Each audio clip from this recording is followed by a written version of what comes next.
ബംഗ്ലാദേശിലെ സംഭവ വികാസങ്ങൾ ഇപ്പോഴത്തെ നിലയ്ക്ക് പ്രവചനാതീതമാണ്. ഇസ്ലാമിക മതമൗലികവാദികൾ കുറെ കാലമായി തുടരുന്ന അക്രമങ്ങൾ വൻതോതിൽ വർദ്ധിച്ചതിനെ തുടർന്ന് പ്രധാനമന്ത്രി ഷെയ്ഖ് ഹസീനയ്ക്ക് ഇന്ത്യയിലേക്ക് ഓടിപ്പോരേണ്ടി വന്നിരിക്കുകയാണ്. അവരുടെ സഹായാഭ്യർത്ഥന ഇന്ത്യ സ്വീകരിക്കുകയായിരുന്നുവെന്ന് വിദേശകാര്യമന്ത്രി എസ് ജയശങ്കർ പാർലമെന്റിൽ വ്യക്തമാക്കിയിട്ടുണ്ട്. പ്രത്യേക വിമാനത്തിൽ ഡൽഹി അതിർത്തിക്കപ്പുറത്ത് ഉത്തർപ്രദേശിലെ വ്യോമതാവളത്തിലെത്തിയ ഹസീനയെ ദേശീയ സുരക്ഷാ ഉപദേഷ്ടാവ് അജിത് ഡോവൽ കാണുകയുമുണ്ടായി. ബ്രിട്ടനിൽ രാഷ്ട്രീയ അഭയം തേടാനാണ് അവർ ആഗ്രഹിക്കുന്നത് എന്നും എന്നാൽ ഇതിന് വ്യവസ്ഥയില്ലെന്ന് ആ രാജ്യത്തിന്റെ പ്രധാനമന്ത്രി കെയർ സ്റ്റാമർ വ്യക്തമാക്കിയതായും വാർത്തകളുണ്ട്. ഇപ്പോൾ എത്തിച്ചേർന്നിരിക്കുന്ന സുരക്ഷിത രാജ്യത്ത് അഭയം തേടുകയാണ് വേണ്ടത് എന്ന് ബ്രിട്ടീഷ് സർക്കാർ പറഞ്ഞതായും വിവരമുണ്ട്. സർക്കാരിനെതിരായ അക്രമങ്ങൾ വ്യാപകമായിട്ടും രാജിവെക്കുകയോ രാജ്യം വിടുകയോ ചെയ്യാതിരുന്ന ഹസീനയെ അതിന് പ്രേരിപ്പിച്ചത് താനാണെന്ന് മകൻ വെളിപ്പെടുത്തിയിരുന്നു. ഇതേ തുടർന്നാണത്രേ പ്രത്യേക വിമാനത്തിൽ സഹോദരിയുമൊത്ത് ഹസീന ഇന്ത്യയിലേക്ക് എത്തിയത്. ഇക്കാര്യത്തിൽ ഇനി എന്താണ് സംഭവിക്കുക എന്ന് പറയാൻ കഴിയില്ല. ഏത് രാജ്യത്തേക്കാണ് ഹസീന പോവുക, ഇന്ത്യയിൽ തന്നെ അഭയം തേടുമോ എന്നൊക്കെയുള്ള കാര്യങ്ങളിൽ ഇപ്പോൾ വ്യക്തതയൊന്നുമില്ല.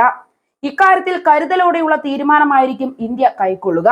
ബംഗ്ലാദേശിന്റെ പിറവിയിലേക്ക് നയിച്ച 1971 യുദ്ധത്തിൽ പങ്കെടുത്തവരുടെ കുടുംബാംഗങ്ങൾക്ക് സർക്കാർ ജോലികളിൽ 30% സംവരണം ഏർപ്പെടുത്തിയതിനെതിരെ കഴിഞ്ഞ മാസം തുടങ്ങിയ പ്രക്ഷോഭമാണ് ഓരോ ദിവസം പിന്നിടും തോറും കൂടുതൽ അക്രമാസക്തമായത്.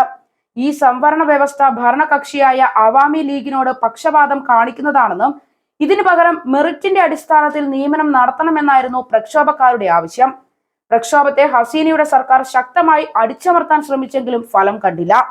സ്വാതന്ത്ര്യ സമര സേനാനികളുടെ ചെറുമക്കൾക്കല്ലെങ്കിൽ മറ്റാർക്കാണ് സംവരണം നൽകേണ്ടത്? റസാർക്കർമാരുടെ ചെറുമക്കൾക്കോ എന്ന് ഹസീന ചോദിച്ചത് മതമൗലികവാദികളായ അക്രമകാരികളെ പ്രകോപിപ്പിച്ചു. 1971 വിമോചന യുദ്ധത്തെ നേരിടാൻ പാകിസ്ഥാൻ രൂപം കൊടുത്ത ചോച്ചു പട്ടാളമാണ് റസാക്കർമാർ. കൂട്ടക്കൊലകളും ബലാത്സംഗങ്ങളും അടക്കം വൻതോതിലുള്ള അതിക്രമങ്ങളാണ് റസാക്കർമാർ നടത്തിയത്. എരുതിയിൽ എണ്ണയൊഴിക്കാൻ ഹസീനയുടെ പ്രസ്താവനയെ പാകിസ്ഥാനും ചാരസംഘടനയായ ISIയും ഉപയോഗപ്പെടുത്തിയെന്ന് വേണം കരുതാൻ.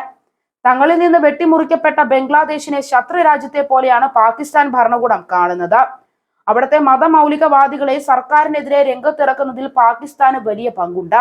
ബംഗ്ലാദേശിലെ ഇപ്പോഴത്തെ അക്രമങ്ങളെ ജനകീയ പ്രക്ഷോഭമായി കാണുന്നത് തെറ്റായ വിലയിരുത്തലാണ്. സംവരണ പ്രശ്നം ഒരു മറയാണ്. കാരണം ഈ പ്രശ്നം വർഷങ്ങളായി തുടരുന്നതാണ്. 2018 പ്രക്ഷോഭത്തെ തുടർന്ന് സംവരണ വ്യവസ്ഥയിൽ ഇളവ് കൊണ്ടുവരികയും ചില പദവികളിലെ സംവരണം റദ്ദാക്കുകയും ചെയ്തിരുന്നു. സ്വാതന്ത്ര്യ സമര സേനാനികളുടെ പിന്മുറക്കാർക്ക് സംവരണം നൽകുന്ന വ്യവസ്ഥ റദ്ദാക്കിയ 2018 സർക്കാർ തീരുമാനം ഹൈക്കോടതി നിരാകരിച്ചിരുന്നു. എന്നാൽ ഹൈക്കോടതിയുടെ ഈ ഉത്തരവ് സുപ്രീം കോടതിയും റദ്ദാക്കി. 93% സർക്കാർ ജോലികളിലും മെറിറ്റിന്റെ അടിസ്ഥാനത്തിലാണ് നിയമനം നടത്തേണ്ടത് എന്നും അവശേഷിക്കുന്ന പദവികളിൽ മാത്രമേ സ്വാതന്ത്ര്യ സമര സേനാനികളുടെ ചെറുമക്കളെ സംവരണാടിസ്ഥാനത്തിൽ നിയമിക്കാവൂ എന്നും സുപ്രീം കോടതി വ്യക്തമാക്കിയിരുന്നു. ഇതനുസരിക്കാൻ സർക്കാർ ബാധ്യസ്ഥമാണ്. സംവരണ പ്രക്ഷോഭം ഇവിടെ അവസാനിക്കേണ്ടതായിരുന്നു. എന്നാൽ ഇങ്ങനെ സംഭവിക്കാതിരുന്നതിന് പിന്നിൽ പല വിധത്തിലുമുള്ള വൈദേശിക ഇടപെടലുകൾ ഉണ്ട് എന്നത് വ്യക്തമാണ്. പാകിസ്ഥാൻ മാത്രമല്ല, അമേരിക്കയുടെ പോലും കൈകൾ ഇതിന് പിന്നിലുണ്ട് എന്ന റിപ്പോർട്ടുകൾ പോലും വന്നു കഴിഞ്ഞു. USAID എന്ന സംഘടനയുടെ പങ്ക് ചർച്ചാ വിഷയമാണ്. ഇന്ത്യയോട് ഒരു പരിധിവരെ സൗഹൃദം പുലർത്തുന്ന ഒരു ഇസ്ലാമിക അയൽ രാജ്യമാണ് ബംഗ്ലാദേശ്. ഇത് ഇഷ്ടപ്പെടാത്തവരുമുണ്ട്. ഇരു രാജ്യങ്ങളുടെയും പ്രധാനമന്ത്രിമാരായ നരേന്ദ്രമോദിയും ഷെയ്ഖ് ഹസീനയും തമ്മിലുള്ള സഹകരണവും പലർക്കും ദഹിക്കുന്നില്ല. ഈ സാഹചര്യത്തിൽ ഇന്ത്യ എല്ലാ നിലയ്ക്കും ജാഗ്രതയും പാലിക്കേണ്ടിയിരിക്കുന്നു.